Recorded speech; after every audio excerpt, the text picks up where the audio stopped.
अस्सलाम वालेकुम नाजरीन, मैं हूं आपका होस्ट इजहार अली अब्बासी और आप मेरा स्पोर्ट्स यूट्यूब चैनल देख रहे हैं इजहार राय।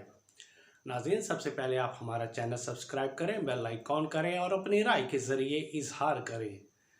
चलते हैं इस खबर की तरफ कि ICC T20 world cup sir पर है और पाकिस्तान में कप्तान बदलने का शोर ज़ोरों पर है।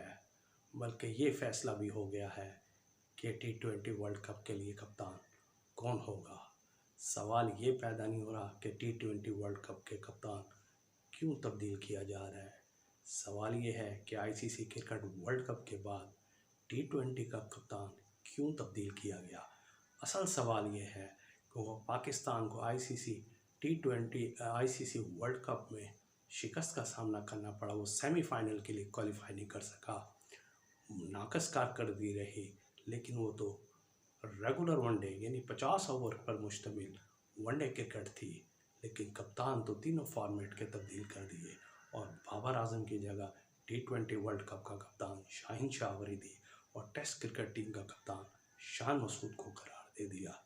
और एक ने टेस्ट सीरीज़ ऑस्ट्रेलिया के ख़िलाफ़ खेली जो वाइट वॉश हो गई। न्यूजीलैंड के ख़िलाफ़ T20 सीरीज़ खेली गई शाहीन शाह अफरीदी की क़यादत में। उसमें टीम ने नाकस कारकर्दगी का मुजाहरा किया और सीरीज़ भी हार से दो चार हुई, यानी टीम शिकस्त से दो चार हुई। मौजूदा पाकिस्तान सुपर लीग में लाहौर कलंदर की क़यादत शाहीन शाह अफरीदी ने की थी और कराची किंग की क़यादत शान मसूद ने की थी। लेकिन दोनों एक फ्रेंचाइज लीग में नाकाम तरीन कप्तान साबित हुए और दिफाई चैम्पियन लाहौर कलंदर इस पूरे टूर्नामेंट में सिर्फ एक मैच जीत चुकी, जिसे कि कराची किंग्स ने 4 मैच जीते, 6 में उन्हें शिकस्त का सामना करना पड़ा। इन दोनों के कप्तान कराची किंग्स के शान मसूद और लाहौर कलंदर के शाहीन शाह अफरीदी थे और दोनों इस लीग में बुरी तरह नाकाम हुए। शाहीन शाह अफरीदी सिर्फ 14 विकेटें ले सके, 107 रन बना सके, जबकि शान मसूद ने 158 रन बनाए 10 मैचों में। इस तरह की कारकर्दगी का अंदाज़ा लगाया जाता है। सवाल यह है कि जब एक मकामी लीग में ये कप्तान नाकाम साबित हुए तो इंटरनेशनल सतह पर वो क्या कप्तानी करेंगे। पाकिस्तान क्रिकेट बोर्ड के सरबराह मोहसिन नकवी ने प्रेस कॉन्फ्रेंस में कहा था कि कप्तान कौन होगा ये मैं नहीं बता सकता, ये फैसला नई सिलेक्शन कमेटी करेगी। यानी कि ये तो फैसला हो चुका है कि कप्तान तब्दील होगा और ये भी ज़राए के मुताबिक ये कहा जा रहा है कि बाबर आजम को फिर कप्तानी T20 वर्ल्ड कप की दी जा सकती है। बाबर आजम एक अच्छे खिलाड़ी हैं, अच्छे एडमिनिस्ट्रेटर हैं।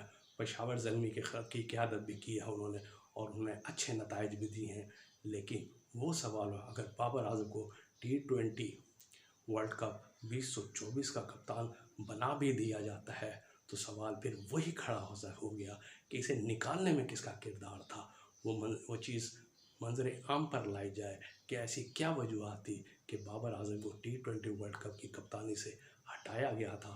असल वजह ये है कि इसका खोज लगाया जाए, इसका सहूलतकार मुहैया किया जाए, इसका असल व सद्देबाब का ख़ात्मा किया जाए कि वो कौन सी ताकतें थी जो बाबर आजम को वर्ल्ड कप के बाद हारने के बाद कप्तानी से हटा दिया जाए। बाबर आजम अगर फिर भी कप्तान बन गए तो ये उनकी परफॉर्मेंस है, उनकी अच्छी मैनेजमेंट होगी।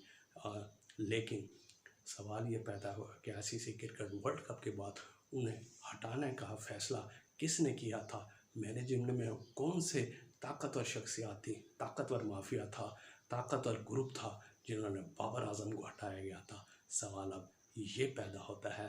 दूसरी तरफ मुल्तान सुल्तान के कप्तान मोहम्मद रिजवान और इस्लामाबाद यूनाइटेड के कप्तान शादाब खान भी कप्तानी के लिए मजबूत उम्मीदवार हैं। कुरा किसके नाम निकलता है ये वक्त ही बताएगा। लेकिन पाकिस्तान क्रिकेट बोर्ड के चेयरमैन इन्हें अपने दबे अल्फाजों में कह दिया कि मुझे नहीं पता, हालांकि उन्हें सब कुछ पता है। ये थी आज की खबरें। अपना ख्याल रखिएगा। अल्लाह हाफिज़।